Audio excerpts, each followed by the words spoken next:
الحمد للہ الذی نزل الفرقان الذی ہدانا لخیر الادیان نصلی و نسلم علی سید الانس والجان۔ قرآن حکیم کلاس میں آج ہم سورۃ النساء کی آیت نمبر 77 تا 81 کو انشاءاللہ سمجھیں گے۔ گزشتہ نشست میں ہمارے سامنے یہ بات آئی تھی کہ منافقین پر دو چیزیں بڑی بھاری ہیں۔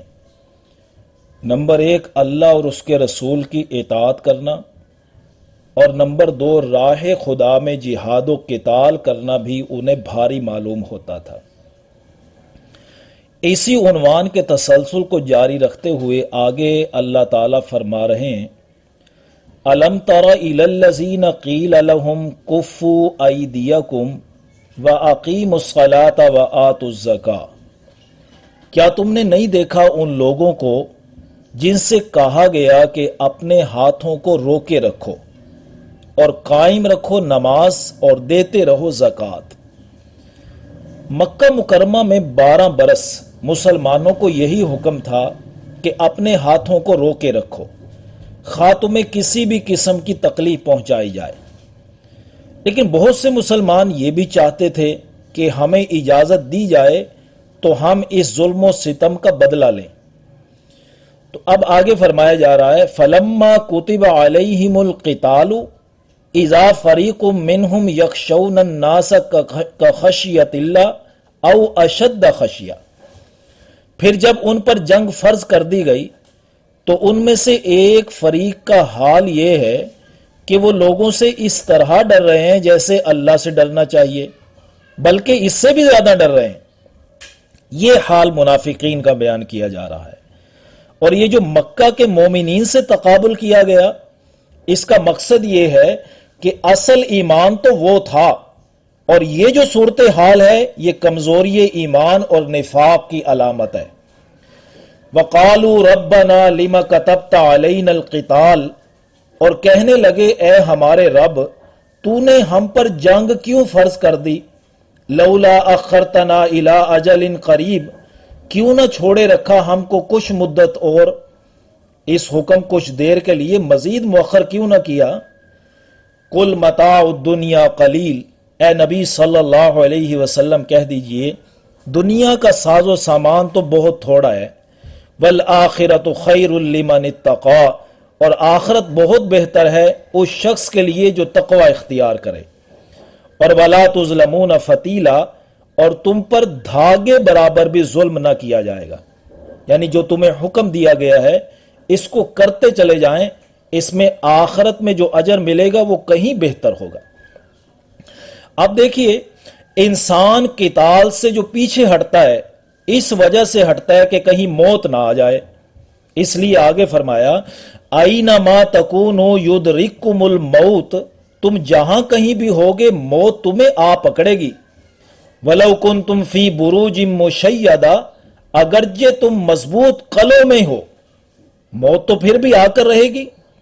وَإِن تُصِبْهُمْ حَسَنَةٌ يَقُولُوا هَٰذِهِ مِنْ عِندِ اللَّهِ، اور اگر ان کو پہنچتی ہے کوئی اچھائی تو وہ کہتے ہیں یہ اللہ کی طرف سے ہے۔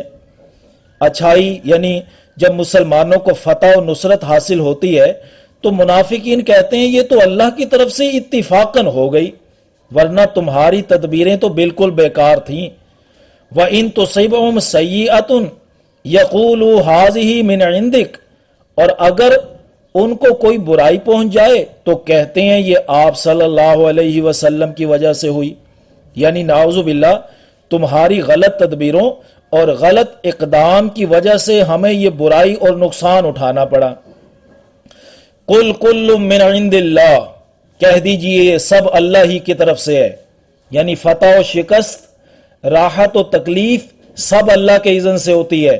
فَمَا لِهَٰؤُلَاءِ الْقَوْمِ لَا يَكَادُونَ يَفْقَهُونَ حَدِيثًا، تو ان لوگوں کو کیا ہو گیا ہے کہ یہ کوئی بات بھی نہیں سمجھتے۔ آگے فرمایا مَا أَصَابَكَ مِنْ حَسَنَةٍ فَمِنَ اللَّهِ، جو بھلائی بھی تجھے پہنچے وہ اللہ کی طرف سے ہے۔ وَمَا أَصَابَكَ مِنْ سَيِّئَةٍ فَمِنْ نَفْسِكَ، اور جو مصیبت بھی تجھے پہنچے وہ خود تیرے نفس کی طرف سے ہے. یعنی اگر انسان کو کوئی بھی بھلائی مل جائے نا تو اسے اللہ کی طرف منسوب کرے، اور اگر مصیبت یا نقصان پہنچے اس کو اپنے برے اعمال کا نتیجہ سمجھے. وَأَرْسَلْنَاكَ لِلنَّاسِ رَسُولًا، اور ہم نے آپ صلی اللہ علیہ وسلم کو تمام لوگوں کے لیے رسول بنا کر بھیجا ہے. جو اتنا عظیم ہو کہ تمام انسانوں کے لیے رسول بنا کر جس کو بھیجا گیا ہو، جس کے پاس اللہ کے پیغام آتے ہوں اور وہ ان پیغامات کی روشنی میں تدبیریں کرتا ہو، بھلا اس کی تدبیریں غلط ہو سکتی ہیں؟ اگر اس کے باوجود بھی یہ منافقین تسلیم کرنے کے لیے تیار نہیں تو سنو، وَكَفَى بِاللَّهِ شَهِيدًا، اور آپ صلی اللہ علیہ وسلم کی رسالت کی گواہی دینے کے لیے اللہ کافی ہے. آگے فرمایا مَن يُطِعِ الرَّسُولَ فَقَدْ أَطَاعَ اللَّهَ، جس نے رسول صلی اللہ علیہ وسلم کی اطاعت کی تو اس نے اللہ کی اطاعت کی. یعنی یہ جو منافقین رسول صلی اللہ علیہ وسلم کی اطاعت سے انحراف کر رہے ہیں، اصل میں اللہ کی اطاعت سے منحرف ہو رہے ہیں. تو جس نے رسول کی اطاعت کی اس نے اللہ کی اطاعت کی. وَمَن تَوَلَّا فَمَا أَرْسَلْنَاكَ عَلَيْهِمْ حَفِيظًا، اور جس نے روگردانی کی تو وہ خود ذمہ دار ہے، ہم نے آپ کو ان پر نگران بنا کر نہیں بھیجا. یعنی آپ صلی اللہ علیہ وسلم کی یہ ذمہ داری نہیں ہے کہ ان کو زبردستی اسلام قبول کروائیں، باقی اپنے طرز عمل کے یہ خود جواب دہ ہوں گے. وَيَقُولُونَ طَاعَةٌ، اور منافقین کہتے ہیں سر تسلیم خم ہے، یعنی آپ صلی اللہ علیہ وسلم نے جو فرمایا وہ قبول ہے، ہم اس کی اطاعت کریں گے. فَإِذَا بَرَزُوا مِنْ عِنْدِكَ بَيَّتَ طَائِفَةٌ مِّنْهُمْ خَيْرَ الَّذِي تَقُولُ، پھر جب آپ کے پاس سے ہٹتے ہیں تو ان میں سے ایک گروہ رات کو مشورے کرتے ہیں اس کے خلاف جو آپ سے کہہ چکے تھے. یعنی حضور اکرم صلی اللہ علیہ وسلم سے تو اطاعت کا وعدہ کر لیا، لیکن علیحدگی میں حضور صلی اللہ علیہ وسلم کے احکام کے خلاف سازشیں کرتے تھے. واللہ یکتب ما یبیتون، اور اللہ تعالیٰ لکھ رہے ہیں جو بھی وہ مشورے کر رہے ہیں. یہ دھمکی کا انداز ہے کہ ہر چیز لکھی جا رہی ہے، ایک ایک بات کا حساب دینا ہوگا. آگے نبی کریم صلی اللہ علیہ وسلم کو فرمایا فَأَعْرِضْ عَنْهُمْ، اے نبی صلی اللہ علیہ وسلم آپ ان سے چشم پوشی کیجئے. یعنی ان کی ایسی حرکات کی پرواہ نہ کریں، بلکہ اپنے مشن کی تکمیل کے لیے آگے بڑھتے جائیے. ابھی ان کے خلاف اقدام کرنا خلاف مصلحت ہے، یہ محاذ ابھی نہ کھولا جائے. چنانچہ ان کی ریشہ دوانیوں سے چشم پوشی کی گئی. اور پھر غزوہ تبوک کے بعد رسول اللہ صلی اللہ علیہ وسلم نے ان پر گرفت شروع کی تو اس وقت ان کی شرارتوں پر جو پردے پڑے ہوئے تھے وہ پردے سب اٹھا دیے گئے. بہرحال فی الحال حکم دیا گیا ان سے چشم پوشی کیجیے. وَتَوَكَّلْ عَلَى اللَّهِ، اور اللہ پر بھروسہ کیجیے. وَكَفَى بِاللَّهِ وَكِيلًا، اور کافی ہے اللہ تعالیٰ کارساز. یہ جو کارساز کا لفظ ہے نا، یہ فارسی کا لفظ ہے، اس کا مطلب ہے کام بنانے والا. یعنی آپ صلی اللہ علیہ وسلم جس کام اور مشن کو لے کر نکلے ہیں اللہ تعالیٰ اس کو پورا فرمائیں گے، اور ان منافقین کے مشورے اور سازشیں سب ختم ہو جائیں گی، سب ہوا ہو جائیں گی.